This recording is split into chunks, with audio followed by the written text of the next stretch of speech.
ఒకప్పుడు చేతిలో ఉన్నది కేవలం 4 బంగారు గాజులు. చదువు కూడా 5వ తరగతికే ఆగిపోయింది. కానీ ఈరోజు అదే వ్యక్తి వేల కోట్ల విలువైన జ్యువెలరీ బిజినెస్‌కు అధిపతి. ఆయనే లలిత జ్యువెలరీ అధినేత కిరణ్ కుమార్ జైన్.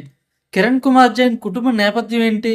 5వ తరగతి చదువుతో ఆగిపోయిన ఒక వ్యక్తి ఇంత పెద్ద జ్యువెలరీ ఎంపైర్‌ని ఎలా నిర్మించారు? కిరణ్ కుమార్ జైన్ జీవితంలో జరిగిన ఈ ఆసక్తికరమైన ప్రయాణాన్ని పూర్తిగా ఈ వీడియోలో తెలుసుకుందాం. లలిత జ్యువెలర్స్ కిరణ్ కుమార్ గారు చాలా పేద కుటుంబంలో జన్మించారు. రాజస్థాన్ నుంచి నెల్లూరుకి వలస వచ్చింది ఇతని కుటుంబం. తండ్రి పేరు మూల్ చంద్ జైన్, తల్లి పేరు సుశీలాబాయ్. ఈ దంపతులిద్దరికీ 8 మంది సంతానం. అందులో 6 ఆడపిల్లలు కాగా 2 మగపిల్లలు. చివరి సంతానం 8వ వాడు కిరణ్ కుమార్ గారు. తనకున్న ఒక్కడిని కూడా కుటుంబం నుంచి చిన్నప్పుడే వేరైపోయాడు. ఒకరోజు తన తల్లి కిరణ్ గారి తండ్రితో పిల్లలకి తిండి పెట్టడానికి ఏం లేవండి అన్నారంట. తన తండ్రి చనిపోయే వరకు చెప్పులు కూడా వేసుకోలేదంట. కిరణ్ కుమార్ గారి కుటుంబం ఇంత దయనీయ పరిస్థితిలో ఉండేది. 12, 13 సంవత్సరాల వరకు ఆకతాయిగా చదువు కూడా 5వ తరగతిలోనే ఆపేసి తిరిగేవారు. సినిమా థియేటర్లో బ్లాక్ టికెట్స్ కూడా అమ్మేవారు. ఆ టైంలోనే కుటుంబ పరిస్థితి, పేదరికం, డబ్బు విలువ తెలుసుకున్నారు. అప్పటి నుంచే జీవితంలో బాగా డబ్బు సంపాదించాలని చాలా బలంగా ఫిక్స్ అయ్యారు. ఆ టైంకి నెల్లూరులో ఎక్కడ చూసినా బంగారం వ్యాపారమే ఎక్కువ చేసేవారు. అప్పటి నుంచి నెల్లూరులో ఒక బంగారం షాప్ లో బాల కార్మికుడిగా జాయిన్ అయ్యారు. అక్కడ వ్యాపారం మెలకువలే కిరణ్ గారిని కార్మికుడి నుంచి కోట్ల అధిపతి కావడానికి బేజం పడేలా చేసింది. అక్కడ పనిచేస్తున్నప్పుడే అసలు ఇక్కడ తయారైన బంగారం ఎక్కడికి పోతుంది అని ఆలోచించడం మొదలుపెట్టారు. వాళ్ళ అమ్మ దగ్గర ఉన్న 4 గాజులు తీసుకొని సొంతంగా బిజినెస్ చేయడం మొదలుపెట్టారు. ఆ 4 గాజుల్ని జుమ్కీలాగా తయారు చేశారు. ఆ జుమ్కీల్ని చిన్న ప్యాకెట్లో జేబులో పెట్టుకొని చెన్నైకి బయలుదేరారు. చెన్నై ఎందుకు వెళ్ళారంటే నెల్లూరులో తయారు చేసిన నగలను చెన్నైలో ఎక్కువ అమ్ముతారు. అక్కడ పెద్ద పెద్ద షాప్స్ ఉంటాయని తెలుసుకున్నారు. నెల్లూరు నుంచి చెన్నై కొంచెం దగ్గరే. అలా ఎర్లీ మార్నింగ్ బస్సులో నెల్లూరు నుంచి చెన్నైకి బయలుదేరేవారు. అక్కడ మార్కెట్ ఓపెన్ అవగానే జుమ్కీలను అమ్మేసి మళ్ళీ ముడి బంగారాన్ని తీసుకునేవారు. ఇదే ప్రక్రియని రోజూ చేసేవారు. ముడి బంగారాన్ని నెల్లూరుకి తీసుకువచ్చి అక్కడ నగలు తయారు చేసి చెన్నైకి బస్సులో వెళ్లి అమ్మేయడం. అలా కంటి మీద కునుకు లేకుండా పనిచేసిన కిరణ్ గారు మొదటి ఏడాదిలో 19 లక్షలు సంపాదించారు. అలా అలుపెరగని శ్రమతో పనిచేసేవారు. కిరణ్ గారు ఎప్పుడూ ఒక విషయాన్ని గట్టిగా నమ్ముతారు. Time is money. సమయాన్ని సరిగ్గా వినియోగించుకుంటే వ్యాపారంలో మేటిగా ఎదగొచ్చని. నెల్లూరు నుంచి చెన్నై బస్సులో ప్రయాణం లేట్ అవుతుందని 2-3 సంవత్సరాల్లోనే తన కోసం కాకుండా వ్యాపారం కోసం కార్లు కొన్నారు. టైం వేస్ట్ అవ్వకుండా కారులోనే కస్టమర్కి ఎక్స్ప్లెయిన్ చేసేవారు. ఇలా హోల్సేల్గా అమ్ముతూ దూసుకుపోతున్న టైంలో తను ఫస్ట్ టైం జుమ్కీలు అమ్మిన లలిత జ్యువెలర్స్ కంపెనీ బ్యాంక్ రప్టెన్సీతో నష్టాల్లో ఉందని తెలుసుకున్నారు.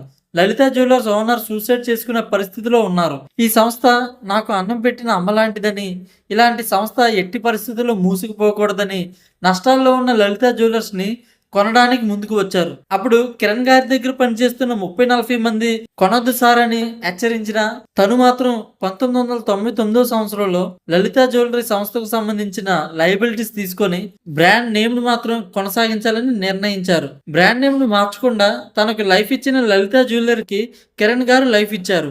బిజినెస్ లో బ్రాండింగ్ ఇంపార్టెన్స్ ను ఆయన అప్పుడు అర్థం చేసుకున్నారు. ఏ షాప్ లో తను వ్యాపారాన్ని మొదలు పెట్టారో ఆ షాప్కే మేనేజింగ్ డైరెక్టర్ కమ్ చైర్మన్ అయిపోయారు. లలిత జ్యువెలర్స్ కొన్న తర్వాత డే 2 నుంచే దాదాపు తన హోల్సేల్ మార్కెట్ అంతా పడిపోయింది. అప్పట్లోనే తను హోల్సేల్లో 300 కేజీల నుంచి 400 కేజీలు బంగారం అమ్మేవారు. లలిత జ్యువెలర్స్ మొదటి 6 నెలలు, 1 సంవత్సరం ఇలా నష్టాల్లోనే కొనసాగింది. ఏం జరుగుతుందో కిరణ్ గారికి తెలిసేది కాదు.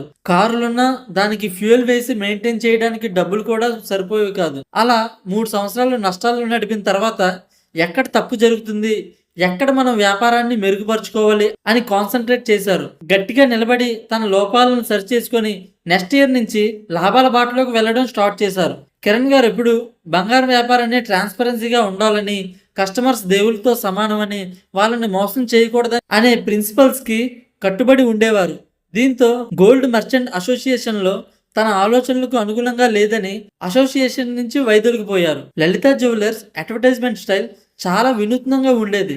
అది ఎలా అంటే, మా లలిత జ్యువెలర్స్ షోరూమ్కి వెళ్ళండి, నచ్చిన నగలను ఎంచుకోండి, ఒక ఫోటో తీసుకోండి, ఎస్టిమేషన్ స్లిప్ తీసుకొని మీకు ఎక్కడ తక్కువ అనిపిస్తే అక్కడే కొనుక్కోండి అని అడ్వర్టైజ్మెంట్ ఇచ్చేవారు. దీంతో మార్కెట్లో లలిత జ్యువెలర్స్కి మంచి క్రేజ్ ఏర్పడింది. డబ్బులు ఎవరికి ఊరికే రావు. ఈ ఒక్క డైలాగ్తో కిరణ్ కుమార్ గారు బ్రాండ్ కిరణ్ కుమార్గా అయిపోయారు. సాధారణంగా జ్యువెలరీ కంపెనీస్ అడ్వర్టైజ్మెంట్లో సెలబ్రిటీని తీసుకువచ్చి బ్రాండ్ అంబాసిడర్స్గా పెట్టుకుంటాయి. కానీ కిరణ్ కుమార్ గారు మాత్రం తానే అడ్వర్టైజ్మెంట్లో కనిపించడం మొదలుపెట్టారు. డబ్బులు ఎవరికి ఊరికే రావు. ఈ ఒక్క లైన్ ఆయనను ఆంధ్రప్రదేశ్, తెలంగాణలో ప్రత్యేకమైన సెలబ్రిటీగా మార్చేసింది. ఈ డైలాగ్ ఎంతలా ఫేమస్ అంటే భవిష్యత్తులో ఈ డైలాగ్ని ఎవరైనా ఉపయోగించేస్తారేమోనని ఆ డైలాగ్కి పేటెంట్ రైట్స్ కూడా రిజిస్టర్ చేయించుకున్నారు. అడ్వర్టైజ్మెంట్లో కనిపించే తన గుండెకి కూడా ఒక స్పెషల్ స్టోరీ ఉంది. అదేంటంటే ఒకసారి కిరణ్ గారు తిరుపతికి వెళ్ళి గుండు గీయించుకున్నారు. అప్పుడు అందరూ మీకు గుండు చాలా బాగుంది సార్, బాగా సూట్ అయింది అనేవారు. దీంతో కిరణ్ గారు జుట్టున్నప్పుడు మీ జుట్టు ఎప్పుడు బాగుందని ఎవరూ అనలేదు, కానీ గుండు గీయించుకున్నప్పుడు మాత్రం మీ గుండు చాలా బాగుంది సార్ అనేటప్పటికి ఇంకెప్పుడు గుండుతో ఉండటం స్టార్ట్ చేశారు. గుండుతోనే యాక్ట్ చేయడంతో అదే తన అడ్వర్టైజ్మెంట్కి పెద్ద ప్లస్ అయింది. స్క్రిప్ట్, డైరెక్షన్, యాక్టింగ్ అంతా తానే చేసుకునేవారు.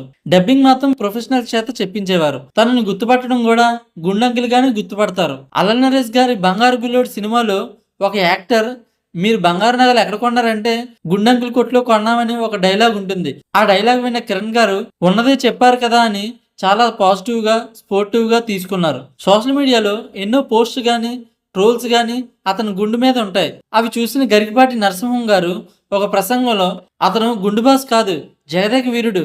ఎందుకంటే తను సంపాదించిన డబ్బులో తన తల్లిగారు పుట్టిన రాజస్థాన్లో 1000 మంది చదువుకునేలా పాఠశాల కట్టించాడు.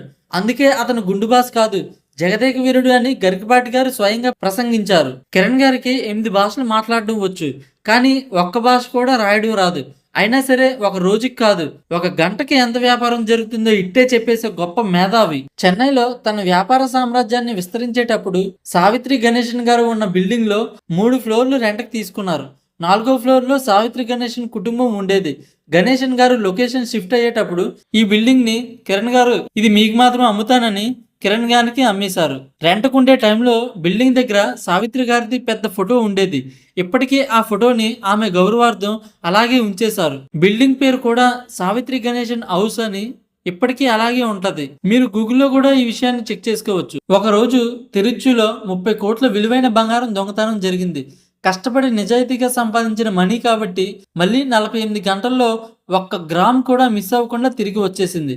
ఇప్పటి వరకు ఇండియా మొత్తంలో 450 స్టోర్లు పైగా ఉన్నాయి. 18,000 కోట్ల వ్యాపార సామ్రాజ్యంగా విస్తరించారు. ఇన్ని కోట్లు సంపాదించిన కిరణ్ గారు తన సక్సెస్ ని తల్లిదండ్రులకి చూపించలేకపోయానని బాధపడేవారు. ఇప్పుడు తన తల్లిదండ్రులు ఉంటే బాగున్నే, ఫ్లైట్ లో తిప్పేవాడిని అని అనుకునేవారు. ఇంత రిచ్ అయినా కిరణ్ గారు ఎప్పుడు ఆడంబరాలకు పోకుండా సాధారణంగానే ఉంటారు. డబ్బులకి చాలా రెస్పెక్ట్ ఇస్తారు. ఆయనకి దోశలంటే చాలా ఇష్టం. ఇప్పటికీ 5 స్టార్ హోటల్లో కన్నా బండి మీద అమ్మే దోశలంటే ఇష్టమట. కిరణ్ గారికి భార్య హేమ, 3 పిల్లలు ఉన్నారు. ఇంత వ్యాపారం చేస్తున్న కిరణ్ గారితో ఇప్పుడు మనం కూడా భాగమయ్యే అవకాశం వచ్చింది. అది ఎలా అంటే లలిత జ్యువెలర్స్ ఇప్పుడు IPO ద్వారా స్టాక్ మార్కెట్లో లిస్ట్ కాబోతుంది. అందులో షేర్స్ కొని మనం కూడా లలిత జ్యువెలర్స్లో భాగం కావచ్చు. ఇప్పటి వరకు ఎంతమంది IPOకి అప్లై చేశారో కామెంట్ చేయండి. ఈ వీడియో నచ్చితే లైక్ చేసి మన ఛానల్ని సబ్స్క్రైబ్ చేసుకోండి. Thank you.